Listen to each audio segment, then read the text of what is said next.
In a relationship, when is honesty not the best policy? How do you balance what you want versus what you need? And is there something you need to say to your spouse but can't find the right way to say it? If so, then you're in the right place. This is the Lunch with Sandy podcast. With nearly 20 years of marriage under their belts, Terrance and Sandy Jackson discuss a range of topics, provide valuable insights on relationships, and talk about the conversations married couples need to have. So what does lunch have to do with all of this? Well, it's a metaphor for how these conversations originally started. Speaking of conversations, let's get one going. Here's your hosts, Terrance and Sandy.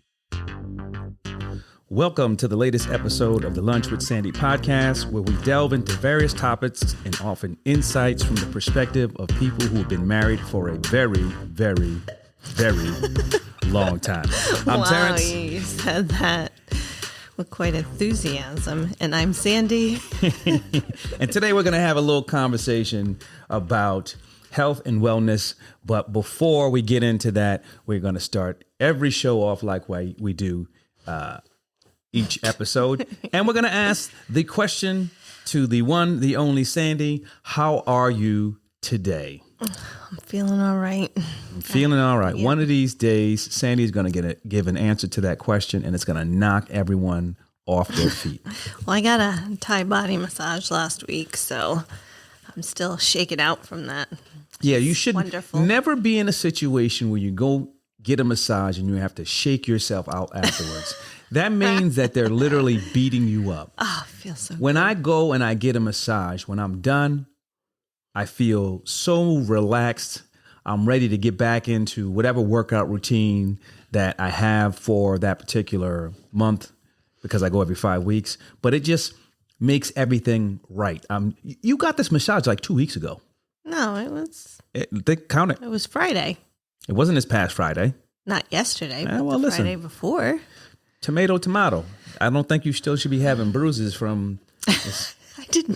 What are they taking? Bruises. Well, you did have bruises. You didn't see them, but you had bruises. You just saw me after I got out of the hot tub, and I have those jets on. My super jets high. are on full, and I know my Yeah, but complexion's a little darker your than yours. complexion But listen, hides. you had bruises. No, I had no bruises. They were beating you with bamboo. That's the type of massage you'd be going for. Anyway, they do beat up your muscles, but it's amazing. Listen, if anyone anybody loves a deep tissue massage, yes, go if anyone Thai is body. looking to get beat up with bamboo, stop. reach out to Sandy and she'll tell you where to go to get those lickings in. So let's talk about who we bringing into the light, or what we're bringing into the light. And last week, and by the time this episode airs, it's going to be after the fact, but last week I went to a Cranksgiving, and for those who you don't know, we cycle a lot, and every year there's a Cranksgiving event where people come out for a ride, but they also bring non-perishable food items to be donated to a food pantry. So around Thanksgiving, families who are in need can get meals and things like that. But the number of people who came out to this event, and it was freezing. It was so cold that I didn't even ride. I mean, I went to the event and I stayed the whole time, but I didn't even ride. It was so cold, but the number of people who came out there. So it was a really cool event. A lot of people came out. We had coffee and muffins at We Roast up there in Lincoln.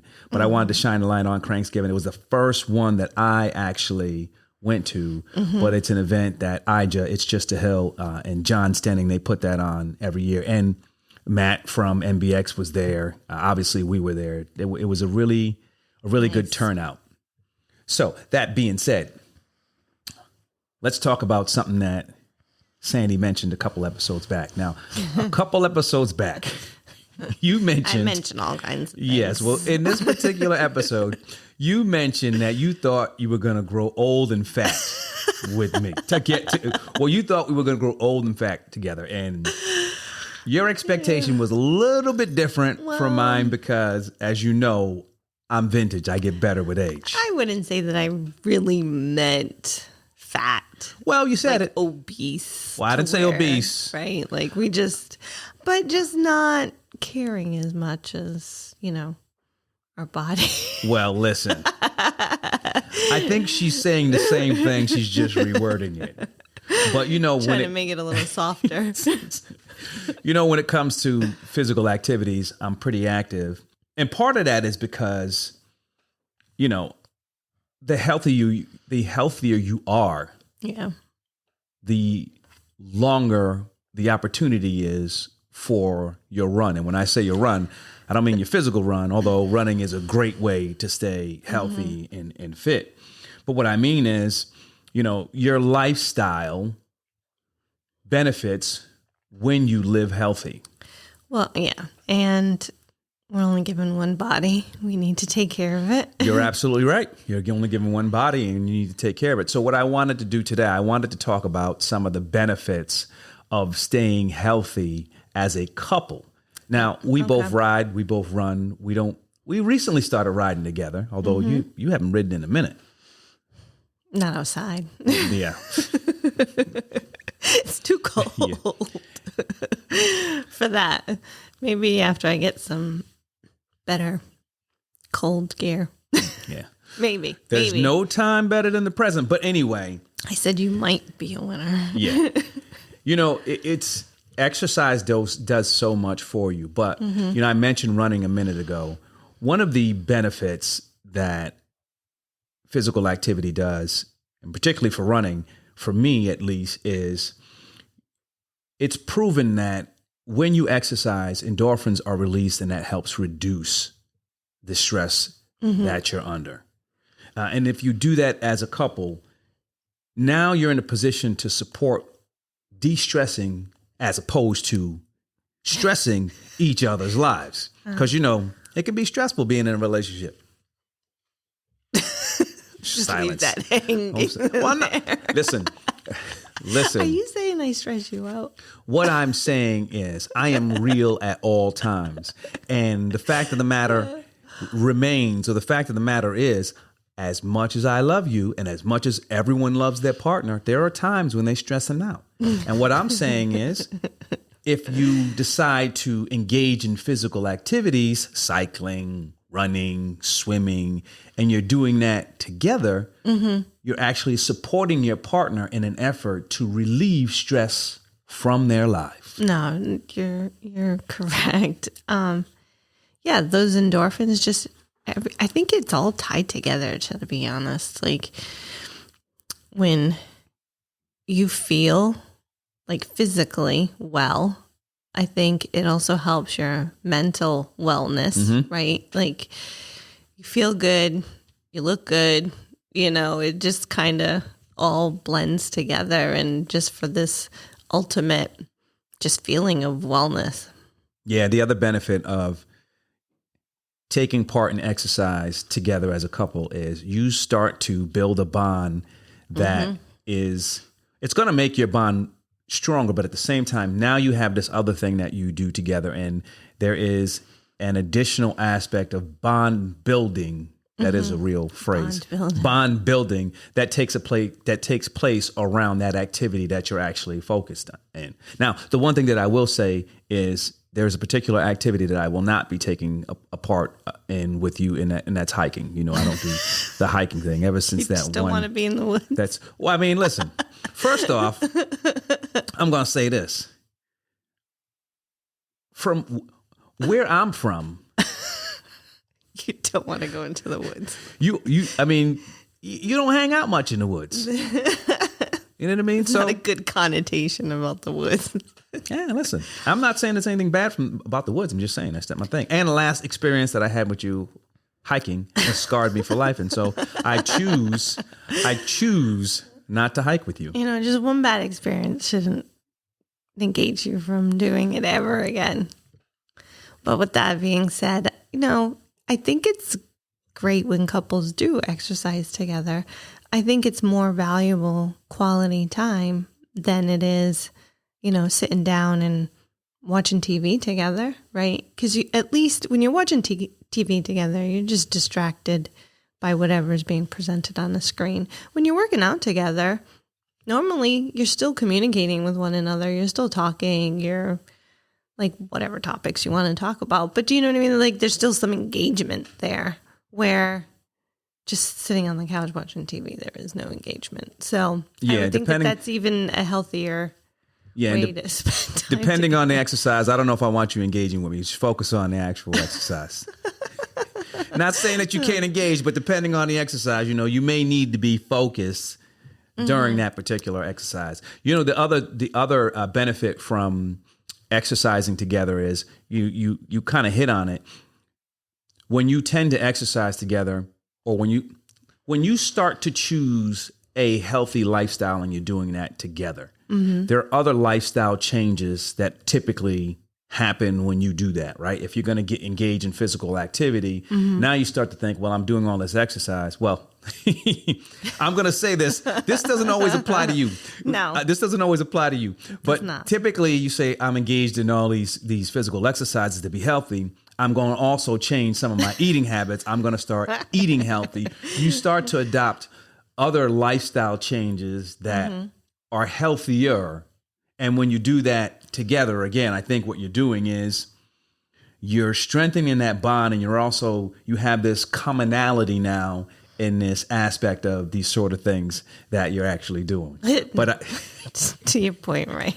It's together, right? In these changes in healthy living, it's harder when one person is not as engaged as you, right? And then you could be like button heads with the healthy lifestyle. So when you're doing it together, I think it's very beneficial. Yeah, and that it is very beneficial, because now the other part about that is if one person adopts a healthy lifestyle or one of those additional changes, and let's talk about the eating habits, you talk about additional change and the other person doesn't. Now, it's not so much that it's a struggle for that other person, but you're tempting that other person to walk the path that you have now chosen to walk. So let's just call it out, right? So I've always said I run to eat cake. Yeah. And the strange thing is, you don't run to eat cake. You run to eat those donuts. I run to eat sugar. I think you need to rephrase that, because you be getting down on them donuts. And those donuts are, I do love donuts. I don't know what it is about a donut, but I love donuts. Yes. Yeah, no, those quick grab donuts you be getting are nasty. Entenmann's. Yeah, they're nasty. Those Entenmann's are nasty. Oh, don't be calling out my Entenmann's. But anyhow, I do exercise, eat sugar, but it doesn't mean that I have changed my eating habits. I definitely. Yes, you have. But the question now becomes, eat healthier. You do eat healthier. I just don't want to ever eliminate anything from my no one said you had to eliminate anything. They just said don't eat a whole box of Entenmann's by yourself.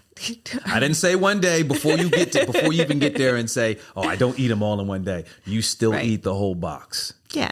And what you want to make sure is, and we're not going to go too far down a rabbit hole, you do have healthier eating habits, but now is that brought back down by the consumption of all the unhealthy things that you eat? Well, of course, right? So I always worked out. I always ran for the most part, right? But it wasn't until maybe a couple of years ago that I really started to take,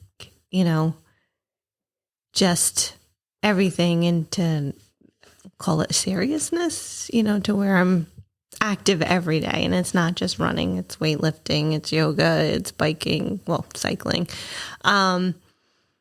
It's everything now. So it's really now where I'm being more conscientious of really taking ownership of it all, because I wasn't feeling really good about myself at the time.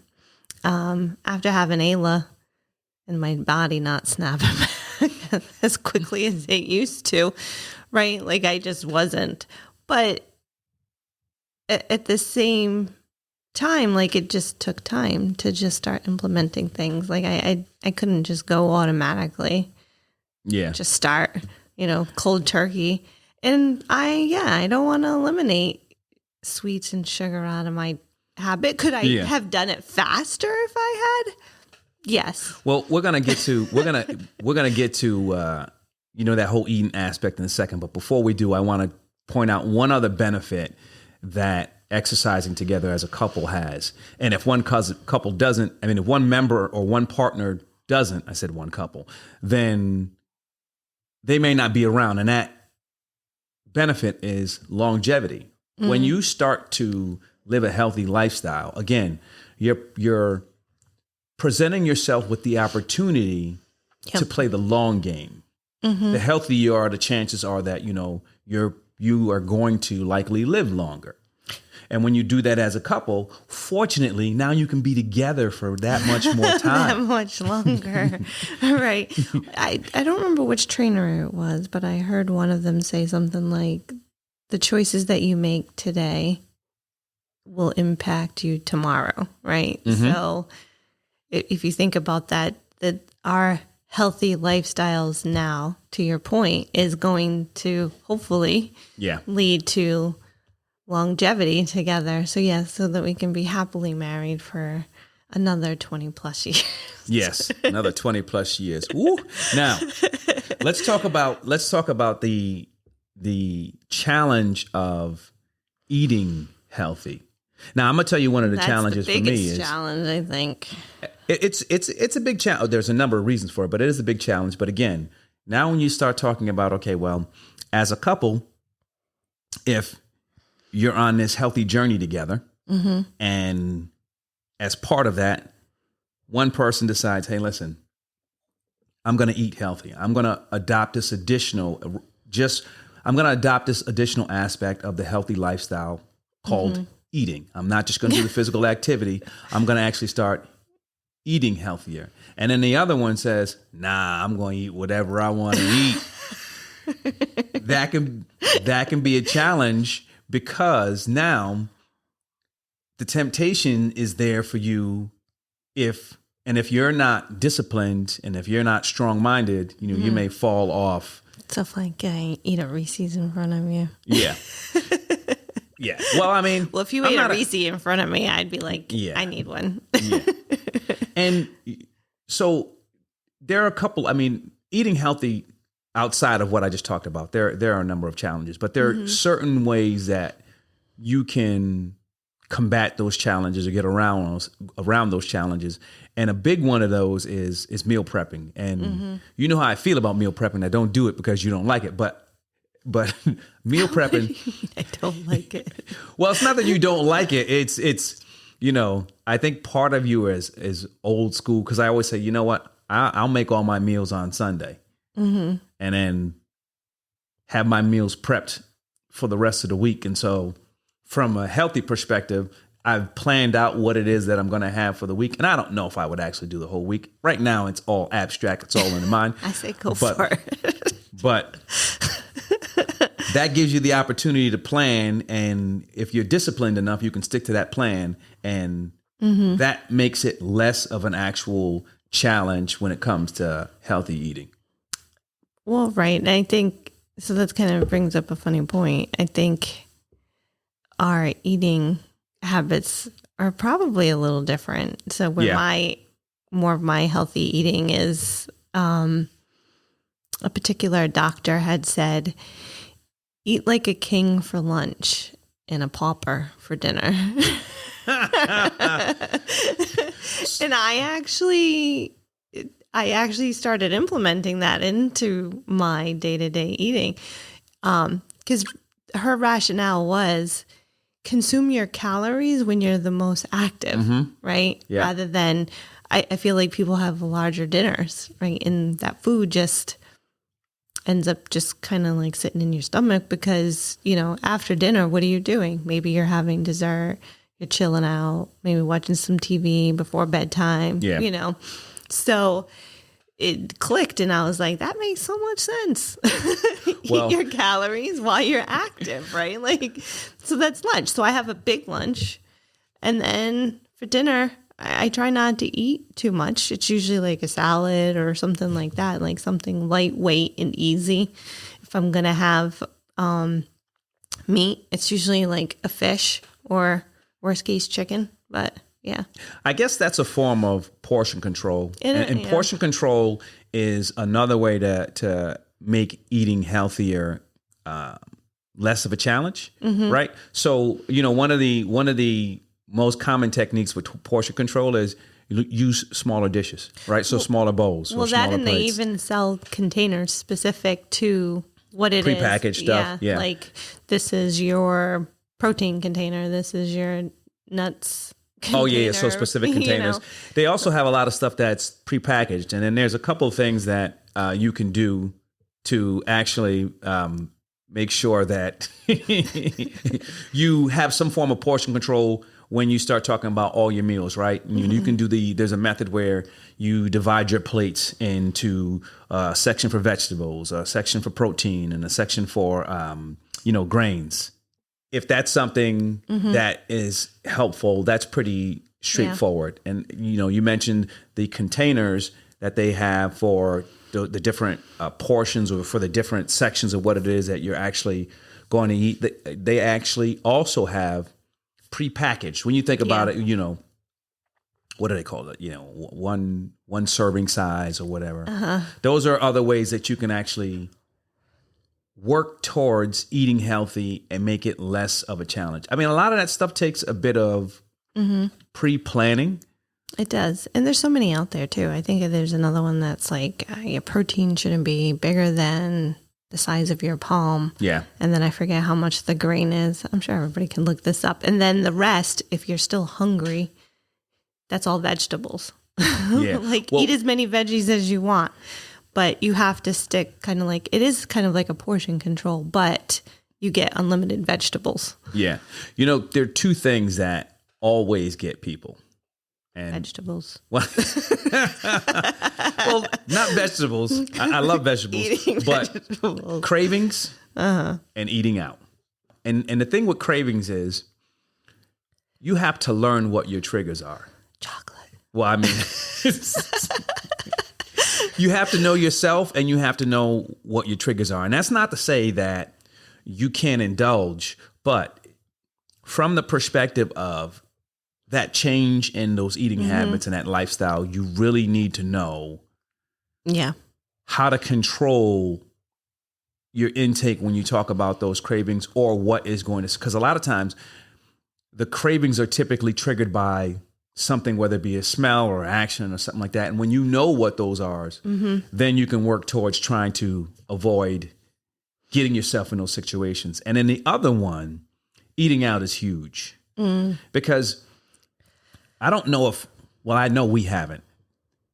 We haven't gone to a restaurant that is typically known as a healthy alternative place to actually eat. Now, the restaurants, they'll have a salad. They may have, different things. But from that lifestyle, from the healthy lifestyle, we haven't been to one of those. Partly because, part of it is because of my allergies. The other part is, that can get extremely expensive. But one of the things that you can do when you go out to a restaurant is there's this technique where it's called half plate visualization. And essentially what it is, you when your food comes out, it's sort of just looking at it from the perspective of, okay, well, only thing that's here is half of this plate. I'm only going to eat that particular half. And that may work for some people. It may not, but some of these techniques are designed to help you get over the hump when you start talking about that healthy aspect of eating. So that's funny. So with cravings, I think out of sight, out of mind does help. True. Yeah.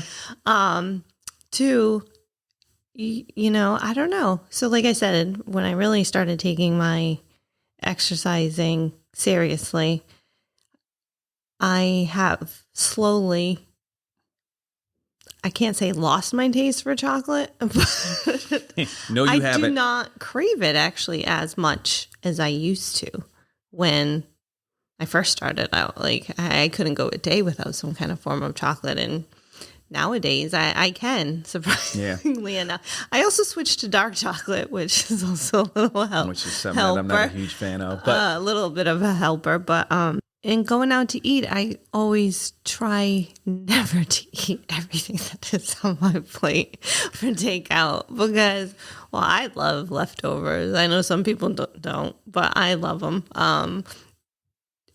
Avoiding having to cook food yourself the next day. Yeah. Like, why wouldn't people love that?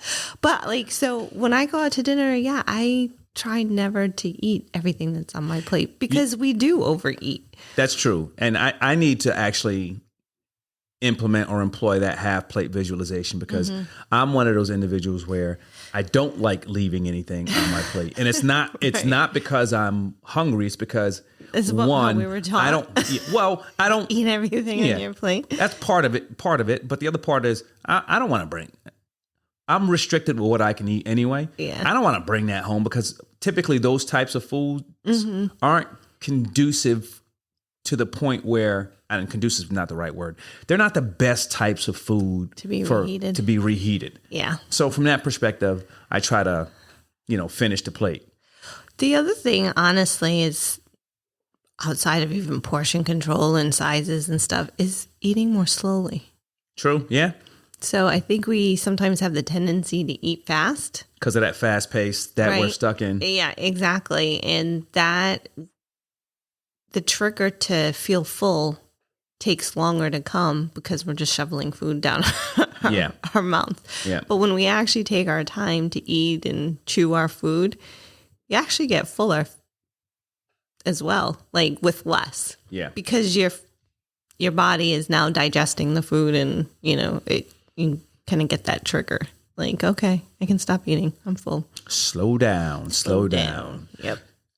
So the other aspect of the health and wellness that, you touched on earlier, and we just want to make sure that we hit on that also is, the mental health. And my approach is, I think from a wellness perspective, there are some things that you should do daily to make sure that from the perspective of looking at your health in terms of the mental, you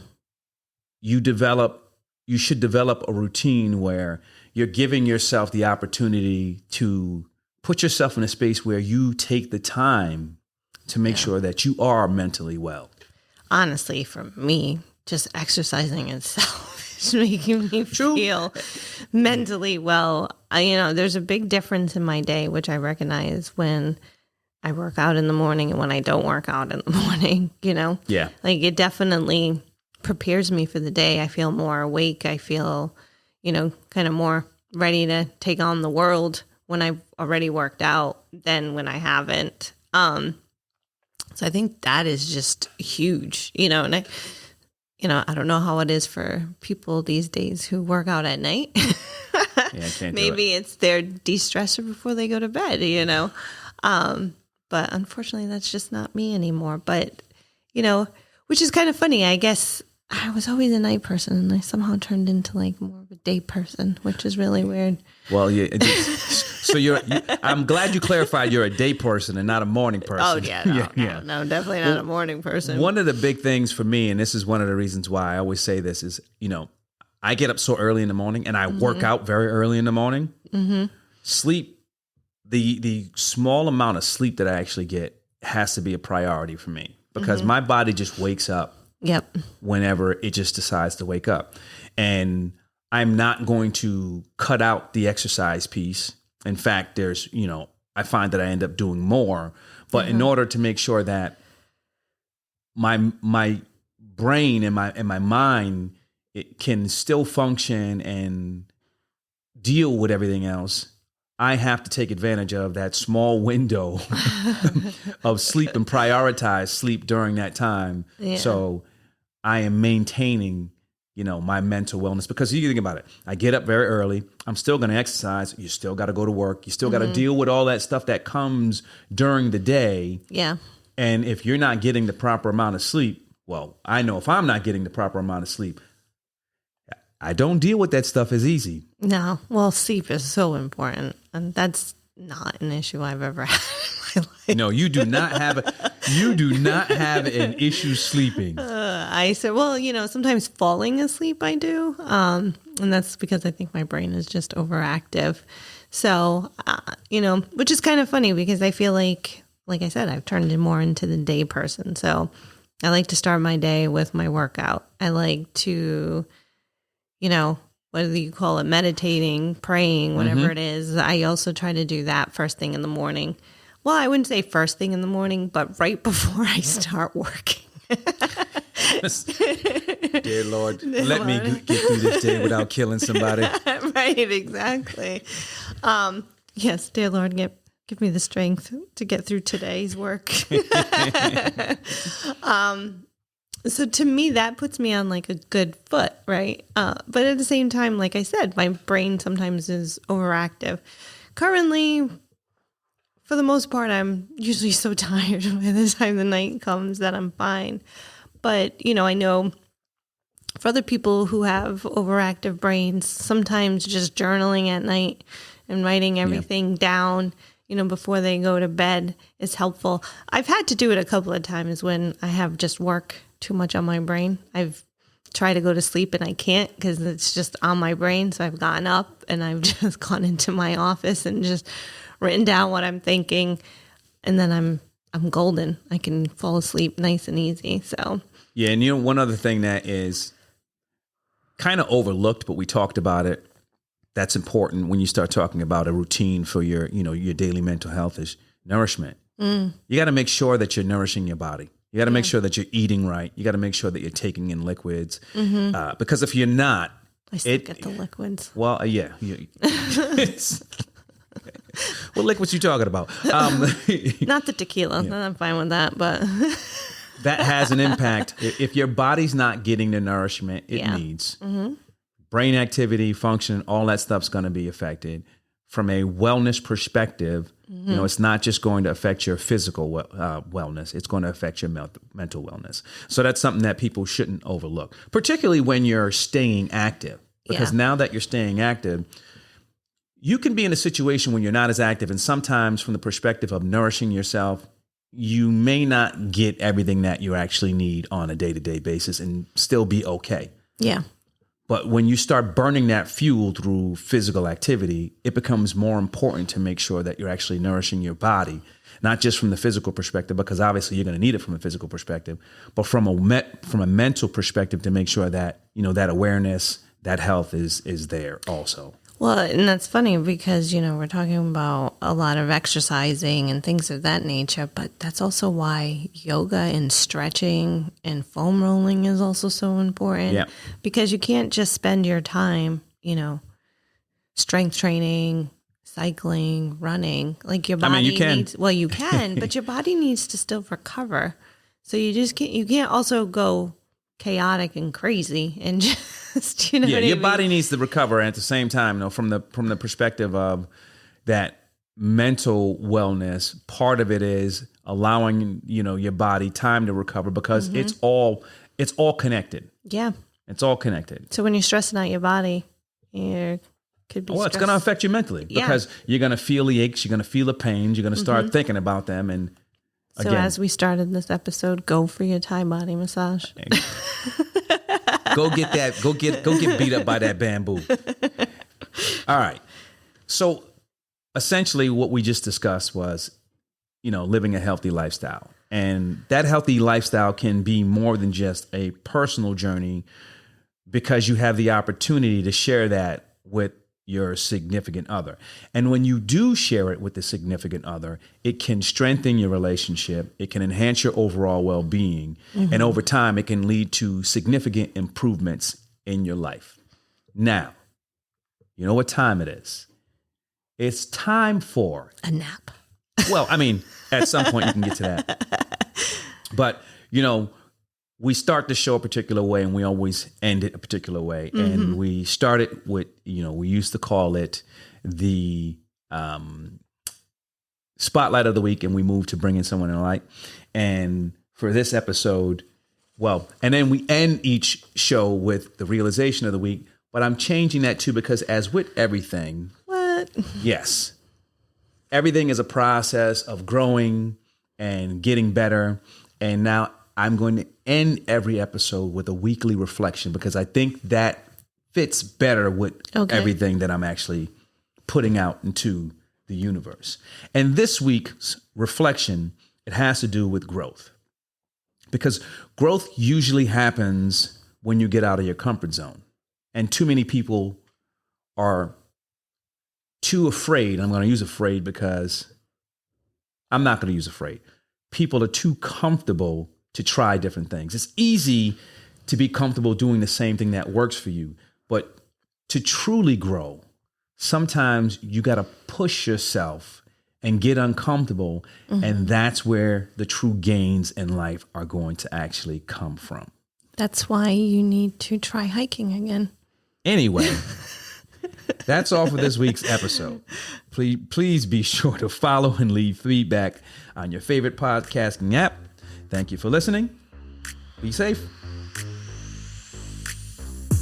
That's it for this week's episode of the Lunch with Sandy podcast. Thanks for listening. We'd love to hear your feedback and comments on Instagram, TikTok, and Twitter at Lunch with Sandy. And be sure to follow us on your favorite podcast app. If you enjoyed the show, don't forget to rate and review us. Thanks again for listening to the Lunch with Sandy podcast.